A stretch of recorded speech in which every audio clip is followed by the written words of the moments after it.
throw my shoes off because they were falling off my feet. I know that looked bad, but that's it. Wait, are you barefoot? Luckily, I have delightful toes.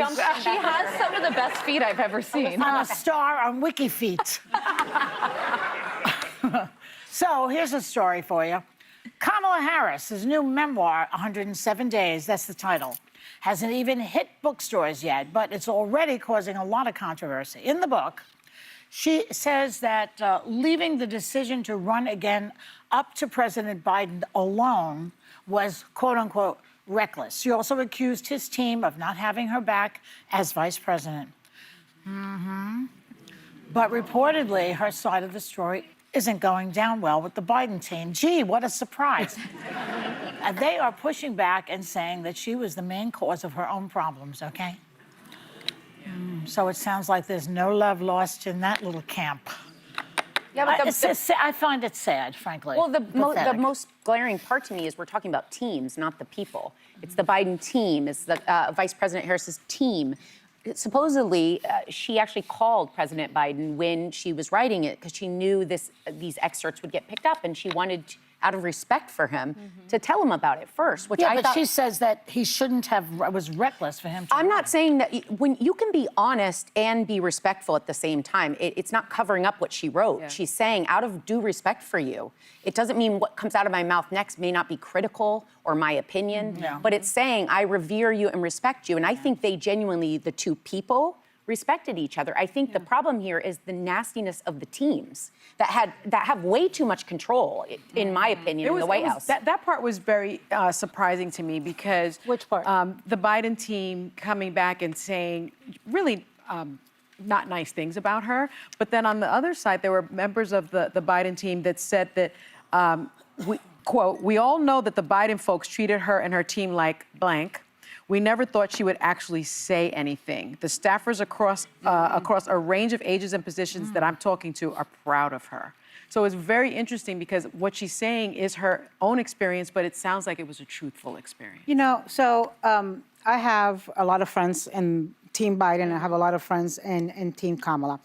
I don't think that it is that strange for there to be a dynamic of dissatisfaction between presidents and vice presidents and for there to be a little bit of competition. I think being number two... Pence and Trump, Exhibit A. Right, yeah. But I think, you know, being number two didn't come naturally, was very hard for Kamala and something that she struggled with. She had been a district attorney, she had been attorney general, she had been U.S. senator, she had been a star in the U.S. Senate. And when you are vice president, you are basically, you know, nothing. You're a shadow. You're there and you serve, and you know it's not your policy. It's not your administration. Yeah. You try to make it, but at the end of the day, it's like being Prince Harry. Oh, Despair. This was not news to me. I've always known that there's been, you know, some dissatisfaction. I'll also tell you, I think that a lot of the people closest to Kamala in her career and during the campaign ended up working for Joe Biden in the West Wing. People like Julie Rodriguez, people like Karine Jean-Pierre. Remember, she was on her campaign. And Kamala at the beginning, I think, ended up with a team that wasn't her people that she knew and trusted. I think they were Biden's team. Yeah. But I'm glad she called Joe Biden. Apparently she called him when these excerpts were coming out. Also, you release excerpts that are going to get picked up and cause controversy because you want to sell books. The one gripe that I had, I always am frustrated when people don't put their names to quotes. And to Kamala Harris's team's credit, when they're clapping back, everything I've seen, they're saying it under their name. They're saying it in their own words. And there are these blind quotes, one today from a Biden aide, but not with their name attached.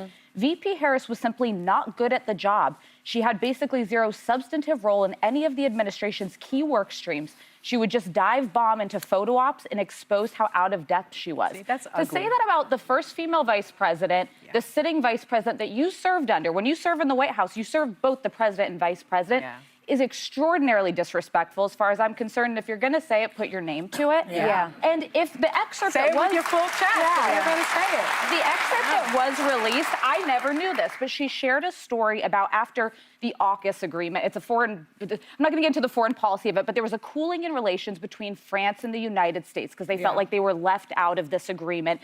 And she went and talks in detail about how she helped kind of or simmer those relationships and make them better. She gives a very specific example of her role in foreign policy. I'm not saying that's groundbreaking, but I have a feeling if you read the book and you hear more from her, that she actually did have quite a substantive role in the administration. Yeah. But I'd say this, I've always pushed on this show that I kind of do want to unpack what went wrong with the Democrats in 2024 more, because I think you learn from what went wrong. And I think there's an overemphasis on the personalities. Was she the best communicator? Probably not. Was he too old? I absolutely think so. But I think we still have to focus on the main glaring signs, warning signs that were there that folks just didn't pick up on, which is 2/3 of Americans 3 months out from the election said they felt the country was on the wrong track. And when they listed the top 3 issues they cared about, it was border security, the cost of living, and the perception of crime in American cities. In a country where you only get 2 options and 2 of who you can vote for, there were glaring warning signs that the status quo was going to lose, and they were both seen as part of the status quo. So is it going to also happen now? Because those things still Well, exist. it's all on the ballot in the midterms. Yeah. Can I, I think I would say to my friends in Team Biden, be careful with clapping back and attacking Kamala, because I think it reflects badly on Biden. Ultimately, he picked her. He picked her twice to run with him as vice president. And so I just don't think it serves anybody to have this kind of back and forth. And also, I mean, for me, I think Democrats need to figure out how the hell they get out of the political wilderness and help move this country forward. Yeah.